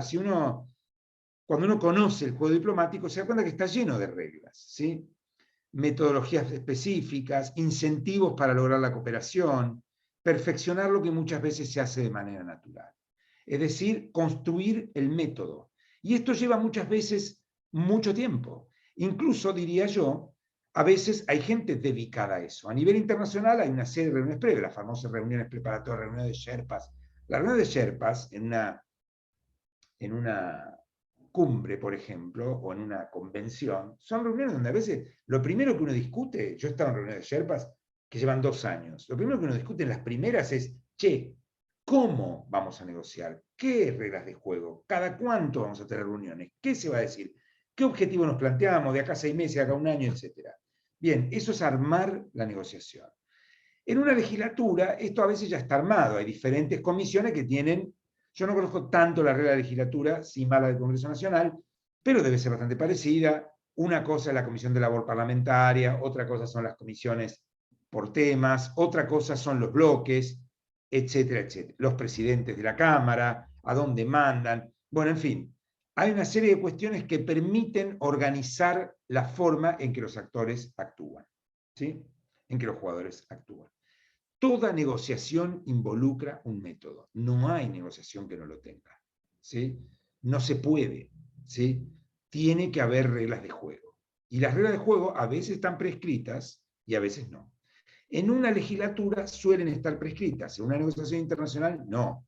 Hay que previamente armarla. La ventaja de trabajar bajo el paraguas de un Estado-nación, o de una provincia, o de una ciudad, es que en general, bueno, hay reglas escritas, hay leyes nacionales, hay leyes locales, hay constitución. A nivel internacional, sí, pero normalmente es incompleto. Y por último, y esto nos va a servir, yo voy a rearrancar con esto, pero me gustaría que le dedicáramos un tiempo a esto. Cuando decimos involucra discusiones previas, involucra un método, involucra reglas, ¿a qué nos estamos refiriendo? Bueno, hay 10 cuestiones, ¿sí?, que nos debemos preguntar antes de comenzar. La primera, ¿tengo independencia para negociar? Es decir, ¿cuánto margen tengo? ¿Soy apenas un delegado y no tengo ningún margen? ¿O tengo margen? ¿Sí? ¿Estoy empoderado? Y en ese caso, ¿cuánto? Y al mismo tiempo, el otro, ¿está empoderado y cuánto? Pues si no tiene ningún poder, si cada 10 minutos me va a decir, no, mira, lo tengo que consultar, bueno, trae a la persona con la que estás consultando, porque si no se puede. Yo me acuerdo, por ejemplo, cuando me ha tocado negociar con gremios, ¿no? Vos tenés dos tipos, ustedes tienen dos tipos de gremios, hay miles, pero hay gremios más basistas y hay gremios más, si quieren, jerárquicos, digamos, ¿no? Entonces, uno tiene, y ambas cosas, y no quiero hacer juicio de valor, algunos tienen ventajas de un tipo y otros de otro tipo, pero es cierto que los gremios más jerárquicos, bueno, cuando uno cerró algo, o sea, los gremios jerárquicos tienen la cosa de que tienen mucha capacidad para atearte, ¿no? Te arman un paro, te bloquean, ¿no? Los grandes gremios industriales, por ejemplo, la UOM, la UOCRA, Mata, ¿sí? Pero cuando uno arregla, como son muy jerárquicos, esto está cambiando ahora, pero no entremos con eso, digamos, no importa en este caso. En principio tomémoslo como si fuera así. Bueno, cuando uno cierra, cierra. La diferencia entre ATE y UPCN, para hablar del Estado, digamos. Cerró, cerró, ¿sí? No va a haber. En cambio, hay gremios más, si quieren, con estructuras más democráticas, más horizontales, que por lo tanto son más plurales, tienen menos capacidad de bloqueo, son menos aparatosos, pero que cuando uno cierra, no cierra, porque tiene que consultarlo en la asamblea, etc. Bueno, hermano, decime cómo tengo que hacer para cerrar, ¿no? Entonces, ¿cuánta independencia tengo yo y cuánta independencia tiene el otro? Ojo, a veces esto es una estrategia. La diplomacia iraní, por ejemplo, cuando nosotros, digamos, pasó lo de el famoso acuerdo del kirchnerismo con Irán, que yo, por cierto, no son de los que creen que haya sido un delito, no es un delito, las negociaciones políticas no son delitos, sino hay que judicializarlas. Y con esto no estoy haciendo cristianismo, todo lo contrario, pero creo que no es un delito. Lo que sí fue una negociación muy mal hecha, y políticamente, desde mi punto de vista personal, discutible por supuesto como todos, muy criticable desde el punto de vista político. Pero además fue muy ingenua, porque era suponer que los iraníes, no sé, son bobos. Y la verdad es que los iraníes, bueno, el imperio persa es un imperio de 1000 años, digamos, ¿no? La diplomacia iraní es una diplomacia muy experta, muy formada, y que, digamos, sabe negociar. Y lo primero que tiene un estilo muy típico que se llama cortar el fiambre, ¿no? Cap de mil. Es decir, te van tirando parte de la negociación y te van dilatando y te van diciendo, bueno, no, pero esto está bien, esto ya lo vimos, pero ahora tenemos que volver a verlo porque como vimos la segunda parte, tenemos que volver para atrás, ¿no? Ese es un clásico. Y el otro es, todo esto tiene que ir a la asamblea de ayatolas, está claro. No, pero vos me dijiste, y sí, bueno, pero es así.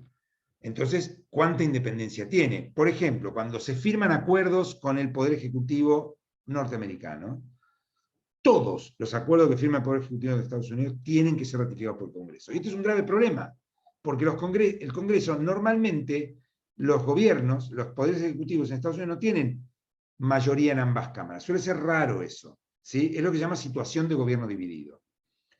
Hoy los demócratas, por muy poquito, no tienen gobierno dividido. Tienen mayoría raspando en el Senado y en la Cámara de Representantes. La van a perder en la elección de medio término. Todo indica que van a perder la elección de manera importante. Bueno, en gobierno dividido, el Congreso no le ratifica los acuerdos al presidente, con lo cual después se caen. Por ejemplo, el acuerdo con Cuba que hizo Obama, después los republicanos no. Y por lo tanto, Trump lo dio vuelta. ¿Sí? Entonces, ¿cuánta independencia tengo yo para negociar? ¿Cuánta independencia me dieron mis mandantes? Ya sea yo un abogado, un representante sindical, no importa qué. ¿Y cuánta tiene el otro? ¿Sí? Este es un elemento central, número 1. Número 2, ¿el juego es repetitivo o no? Acordémonos de esto, ¿no? ¿Sí? ¿Es un juego repetido o no? Si no es repetido, yo voy a incentivar, digamos, se va a incentivar en las partes comportamiento oportunista, jugar cualquiera, sobreprometer, sobreamenazar, no importa. Si es un juego repetitivo, me voy a cuidar más porque se pone en juego la reputación del negociador o la reputación de las partes. Si un gremio amenaza con ir al paro todo el tiempo y nunca cumple, después ya nadie le cree. ¿Sí? Entonces el gremio, cuando amenaza con pudrir, no lo puede hacer siempre. Un gremio responsable no lo hace siempre porque sabe que después tiene que cumplir. ¿Sí? Y no se puede pudrir siempre. ¿Sí?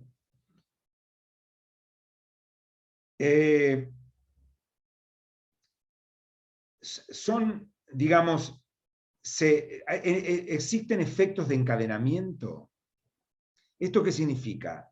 Yo hago un acuerdo, encadena con otros, me genera encadenamiento con otras cosas. Yo acordé con una provincia que le voy a hacer una exención impositiva, vamos a bajar, no sé, le vamos a dar más ATN o vamos a hacer una exención impositiva, un acuerdo para aportar cosas. Y el resto de las provincias dicen, che, yo también quiero eso. ¿Sí? Entonces, tengo que tener cuidado, y para eso están los negociadores profesionales, los abogados, con qué se me encadena. Acuerdo una ley, pega en otras. Entonces, para eso están los abogados que dicen, che, guarda, porque esto va a afectar la ley tal, que vamos a tener que derogar el artículo tal de la ley tal, si no va a entrar en colisión, dicen los abogados, con tal artículo. Eso es lo que los negociadores o la ciencia política llama efectos cadena o efectos de encadenamiento. ¿Sí? Que no es lo mismo que haya más de un tema. No. Una negociación lleva en cadena a otras. Lo que le dije a las provincias, o un acuerdo salarial con un sindicato, va a encadenar a otros. O sea, guarda con lo que ofrezco acá, porque me puede complicar acá y acá y acá y acá. ¿Sí? Entonces eso hay que tenerlo en cuenta. ¿Sí? Yo me acuerdo, por ejemplo, en algún momento, cuando recién empezaba el tema nuclear, estábamos negociando algo y yo dije, bueno, saquemos todas las menciones al terrorismo. Y eso facilitaba la negociación con un país, no importa cuál. Y un diplomático experto, mucho más experto que yo, me dijo, guarda porque la Argentina firmó, firmó la Global Initiative to Combat Nuclear Terrorism, estamos hablando de terrorismo, en la que se compromete a definir eso que vos querés sacar como terrorismo. Y entonces esto va a afectar nuestros compromisos. Bueno, entonces hay que tener claro que en una negociación en general un acuerdo encadena con otras cosas. Una ley afecta a otra, un acuerdo salarial arrastra a otros, perdón, etc. Lo cual no es lo mismo que el cuarto punto, que es que si existe más de un tema, prometí que iba, no prometí, pero generé expectativa que iba a terminar un rato antes, no sé si voy a poder cumplir, vamos a acelerar un poquito. Existe más de un tema. En una negociación puede haber un tema que es el central, pero muchas veces hay muchos temas. Y esto nos puede complicar, pero también nos puede ayudar. Si yo no puedo dar 70% aumento salarial, pero resulta que también hay condiciones de trabajo, guita para la obra social, etc., bueno, de repente puedo privilegiar otros temas que me resulta más fácil resolver que el tema principal. Hay un libro buenísimo de Sebastián Echemendi, que se llama Golpeados pero de pie, que habla de cómo Menem lleva adelante el ajuste, la reforma estatal. ¿Sí? Dice, bueno, ¿cómo puede ser que un gobierno peronista logró consensos para llevar una reforma estatal contra los gremios, que básicamente son peronistas? Por supuesto hay mil respuestas, justamente el ser peronista ayudaba, pero hay, en el trabajo de Sebastián hay un tema que es, bueno, Menem negocia con los gremios las privatizaciones de empresas públicas. Esto es un problema, porque implicaba, por ejemplo, despedir gente, reducción de plantilla fuerte. YPF pasó de 50.000 empleados a 5.000 en un año y medio. Ahora bien, Menem, ¿qué hizo? Negoció otras cosas con los gremios. Los mantuvo de pie. Les dio las obras sociales, les dio recursos, les dio el programa de propiedad participada, les dio una serie de cosas a cambio de apoyar o de no oponerse abiertamente la reforma estatal y la privatización y o cierre y o reducción de empresas públicas. Esto les permitió a los gremios, básicamente a los gremios argentinos, a los grandes gremios argentinos, evidentemente hay un incendio por acá, sobrevivir, ¿sí? Y estar preparados y estar vivos para la siguiente etapa. Cosa que no pasó, y Sebastián compara, en México y en Brasil, que los grandes gremios históricos, ya sea por efecto de la reforma estatal o por efecto de las dictaduras, se habían descompuesto. Esto implicó que la nueva etapa, digamos, encontró a la Argentina con los viejos gremios sobreviviendo. No fue el caso de Brasil y México, ¿sí? Bien, ¿cómo hizo Menem? Bueno, puso otros temas sobre la mesa. Plata para las obras sociales, programa de propiedad participada, etc. Lo estoy simplificando, ¿no? Pero para dar el ejemplo. Después, ¿se requiere un acuerdo formal? O sea, ¿hay que firmar algo? ¿O no hace falta? Muchas veces hay acuerdos informales y esto funciona. Si hay que firmar, hay que pensar qué persona tiene que firmar, cómo tiene que ser el acuerdo. Es totalmente diferente. Número 6, ¿se requiere una ratificación? Es decir, ¿tiene que ratificar la asamblea de compañeros del gremio o la Cámara de Representantes de los Estados Unidos? Bueno, no es lo mismo. En esta negociación, ¿podría amenazar o no me conviene? ¿Sí? ¿Es posible amenazar o no da el marco? ¿Sí? Una cosa es un gremio y otra cosa es una Cámara de Diputados. ¿Los acuerdos son vinculantes o no? O sea, lo que firmemos, ¿nos vincula o no? Por ejemplo, en el campo nuclear, básicamente, en el campo nuclear lo que se negocia es lo que se conoce como 3 S. Es más complejo, pero se lo voy a simplificar. Safety, o sea, seguridad radiológica; security, o sea, seguridad física, protección de las instalaciones; y safeguards, o sea, salvaguardias, o sea, salvaguardar, asegurarnos de que el uso, de que los materiales son usados para fines pacíficos y no militares. Bueno, solo son vinculantes los protocolos que se firman de salvaguardias. O sea, ahí, fuera del OIE, digamos, a nivel nuclear, pero fuera del ámbito del Organismo Internacional de Energía Atómica, también es vinculante la Convención de Protección Física Nuclear. Pero no importa, no quiero entrar en complejidades. Son vinculantes los acuerdos de salvaguardias. Yo acepto que el OIE me mande inspectores, etc. O sea, voy a firmar algo que es vinculante. Si firmo, por ejemplo, los protocolos de salvaguardia, voy a aceptar que obligatoriamente el OIE, o sea, que pierdo soberanía. El OIE me manda inspectores a ver mis instalaciones nucleares.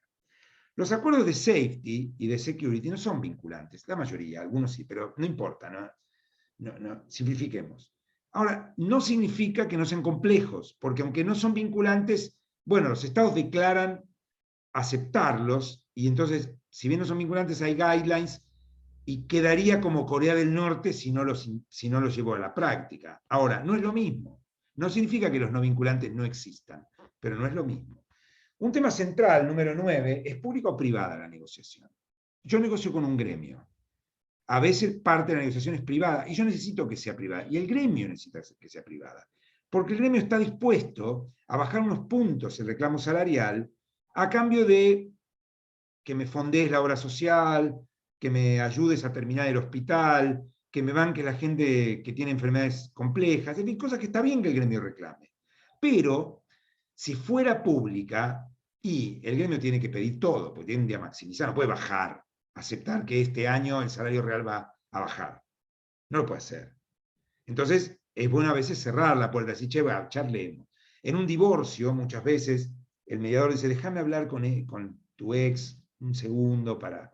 ¿no? Hay veces que la negociación tiene que ser pública, porque si no pierde transparencia, y los representados pierden confianza en el representante, recinto, comisiones, y a veces es bueno que haya un adicional no público, pasillo, oficina, etc. Y esto está bien, ocurre, es así.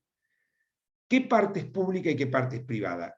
Es bueno saberlo. El negociador que va entendiendo cada uno de estos puntos cuenta con ventaja. Y por último, si intervienen o no terceros, si va a haber árbitros, si va a haber mediadores, si es posible llamarlos, si no es posible, etc.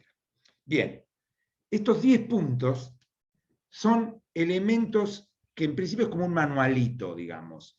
Todo negociador lo debe tener en cuenta y adaptarlo al ámbito en el que está trabajando, ¿sí? Tengo independencia para negociar, es un juego repetido, hay encadenamiento, existe más de un tema, se requiere acuerdo formal, hay que ratificarlo, se da para amenazar, los acuerdos son vinculantes, la negociación es pública o privada, o pueden intervenir terceros. Con esto ahora sí, dejamos por hoy, salvo que tengan alguna pregunta o comentario. Yo tengo un comentario. Adelante, Laura.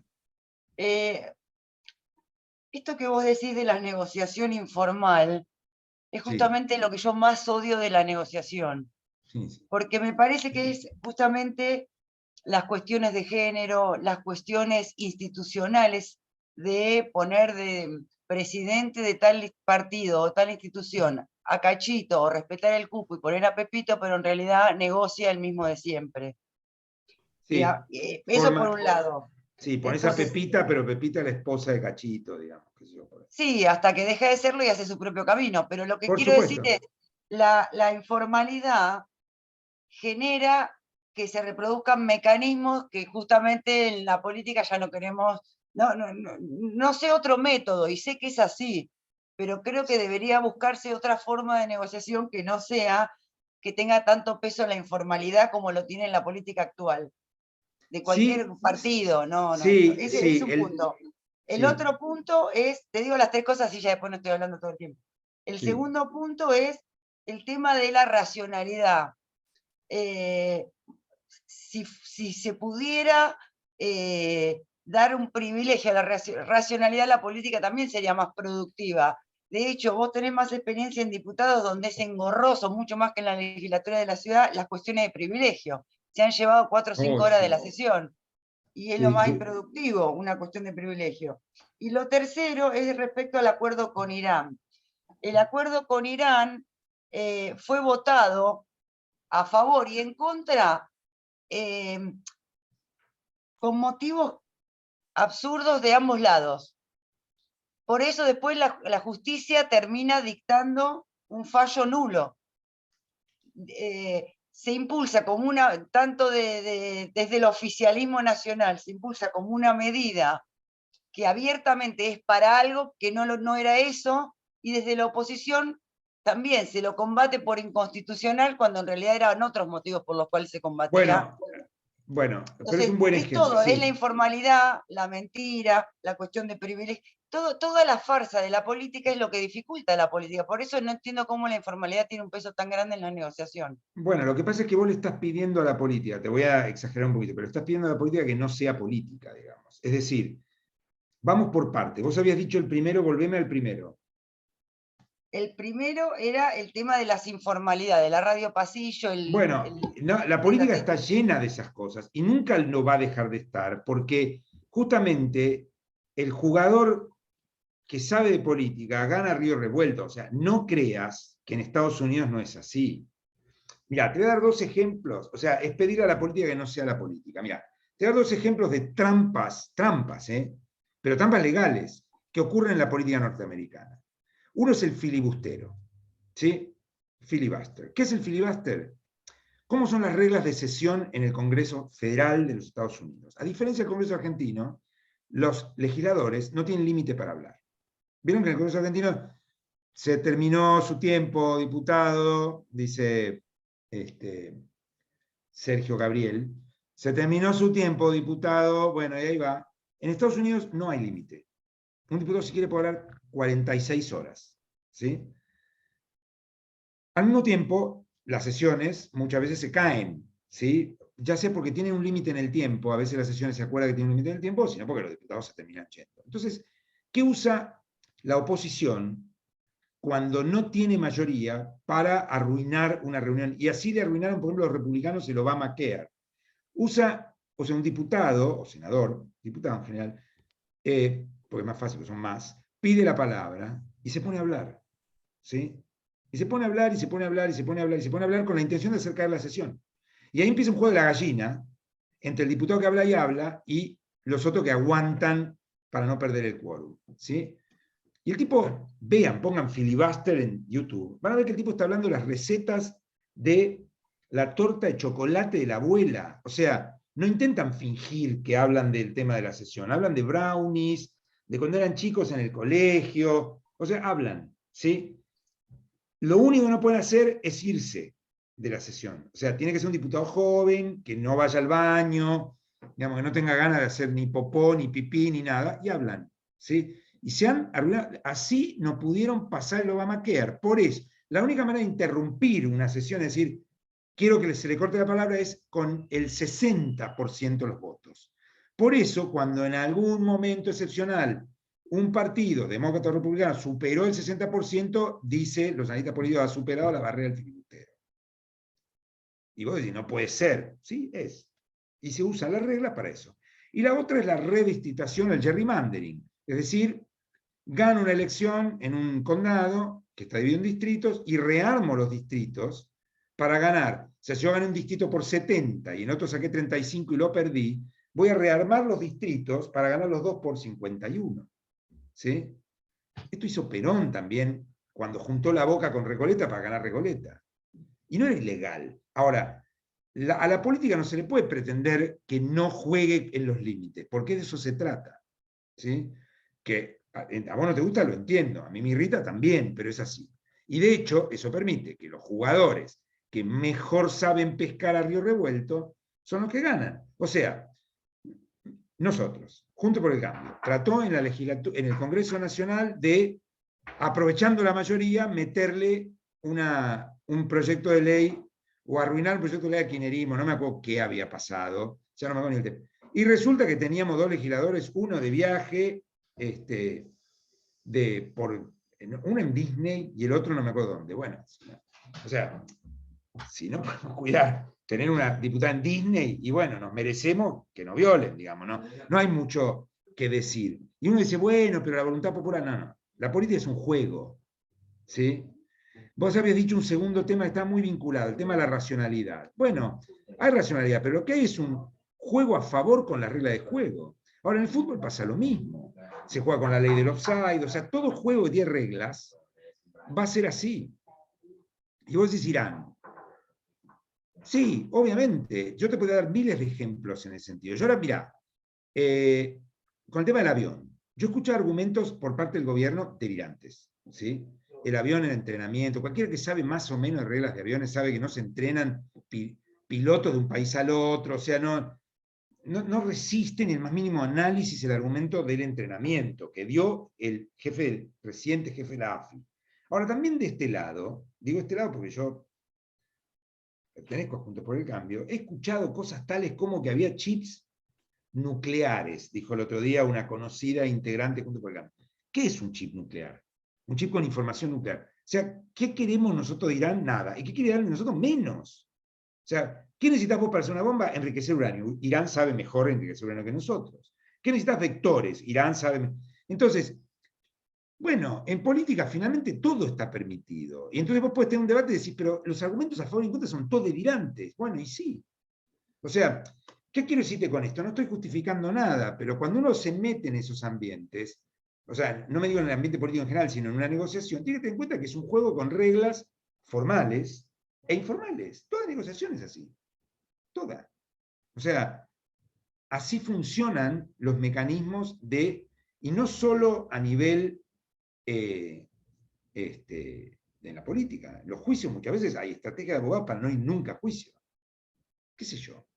Yo me acuerdo, mirá, la primera vez que pasé por un juicio, Luhmann dice hay que entender cuál es el código de binario de cada campo. Entonces el código binario de la política es gobierno-oposición, no verdad, mentira, bueno, malo, gobierno-oposición. Hay una posición del gobierno y otra de la oposición. Y ahí juegan... A nivel jurídico es legal y ilegal. ¿Sí? Dice Luhmann, Niklas Luhmann, el sociólogo alemán, dice legal y sistémico. Entonces, ahí lo que importa es lo que es legal y lo que es ilegal. Yo me acuerdo la primera vez que pasé por un juicio, pasé por varios, lamentablemente, divorcio, con algunos socios, cuando tuve alguna. Y yo le quería decir a mi abogado, yo soy bueno. Sí, mi abogado me dijo, yo me acuerdo como si fuera, mi abogado me dijo, mira, obvio que sos bueno para mí, sos mi cliente, sos bueno. Ahora, Acá no importa si sos bueno, sos malo, ¿qué importa cuántos muertos tenés en el placar? ¿Qué significaba eso? Porque me acuerdo una vez, teníamos una empresa con unos socios, una consultora, y terminamos mal. ¿Cuántas veces, y yo era el administrador, el socio gerente, cuántas veces llamaste tarde a una asamblea? Si firmaste todos los papelitos, si cuando tenía que haber un escribano lo hubo, si arrancaron a horario y diste la segunda chance. ¿Vieron? Algunos de ustedes deben ser abogados. Los abogados empiezan, bueno, primero el plazo para la primera. Después, porque esas son las cosas que después te arruinan algo. Y vos decís, che, pero yo hice todo bien, lo único que hice fue que igual. Y sí, pero tenías que llamar a segunda llamado. Si no llamas a segunda asamblea, al llamado la asamblea es inválida. Y vos aprobaste cosas, después gastaste plata contra una asamblea inválida. Entonces, uno dice, pero esos formalismos, y sí, y el uso de esos formalismos a tu favor te pueden dar ventajas. Así funciona. ¿Sí? Justamente la ventaja de un negociador profesional es entender las reglas formales y cómo jugar con ellas, y las reglas informales. No sé, Laura, si ibas por ahí, pero quiero decir, uno siempre le gustaría que el juego fuera más racional. Así es. Y no solo acá. ¿Sí? En Estados Unidos, los congresos, el filibustero, gerrymandering, hay de todo. O sea, todas las reglas sirven para ser usadas de cualquier manera en la medida en que estén. ¿Sí? Busquen el filibustero, van a ver gente hablando de brownies. O sea, hay un tipo que habla 20 minutos de la receta del brownies de la abuela. Y no tenés del otro lado... Mire, les voy a contar una vez yo estaba en la conferencia general del Organismo Internacional de Energía Atómica. ¿No? Era la primera vez, hace 13 años, 2009. Yo estaba contentísimo, estaba ahí mirando. De repente veo que hay que votar algo, ¿sí? Y el representante de Irán dice, se votó, contó mal, señor presidente, señor director general de la OIE, que en ese momento no era Rafael Grossi, argentino, no, conté bien. Y yo no entendía qué pasaba. Irán decía, contó mal, no, conté bien, hay 169, no, por eso hay uno de más.